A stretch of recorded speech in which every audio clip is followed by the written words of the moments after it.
Ethiopia will host the African Union Commission elections at the end of January. The 54 member states will vote to elect a chairperson as well as commissioners to the continental body. Current chairperson Dr. Nkosazana Lamini Zuma is not vying for a second term. 5 candidates are eyeing her seat. They include the Foreign Affairs Minister of Kenya, Dr. Amina Mohamed, and Pelonomi Venson Moitoi of Botswana. There is also Senegal's Abdoulaye Batili and Chad's Musa Mahamat. On the political front, Rwanda heads to the polls in August alongside neighboring Kenya.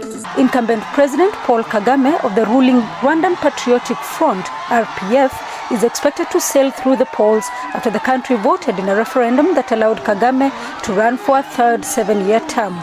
So far, only the Green Party has announced that it will be fronting a candidate to vie against President Kagame.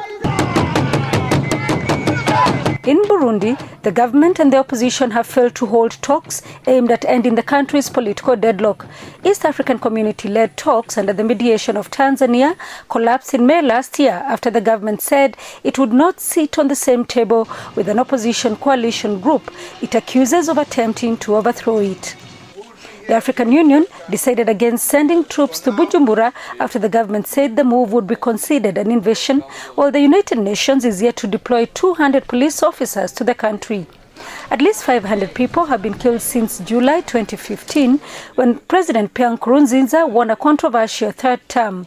Burundi accuses Rwanda of destabilizing the country, but Rwanda has consistently denied. In South Sudan, the region will be under pressure to deal with the ongoing conflict which the United Nations has warned could turn into a genocide. The August 2015 peace agreement collapsed after fresh fighting broke out in July last year. President Salva Kiir has since replaced Dr. Riek Machar as the first vice president. More than 1 million people have fled the country to neighboring Uganda, Kenya and Ethiopia. Sarah Kimani, SABC News, Nairobi,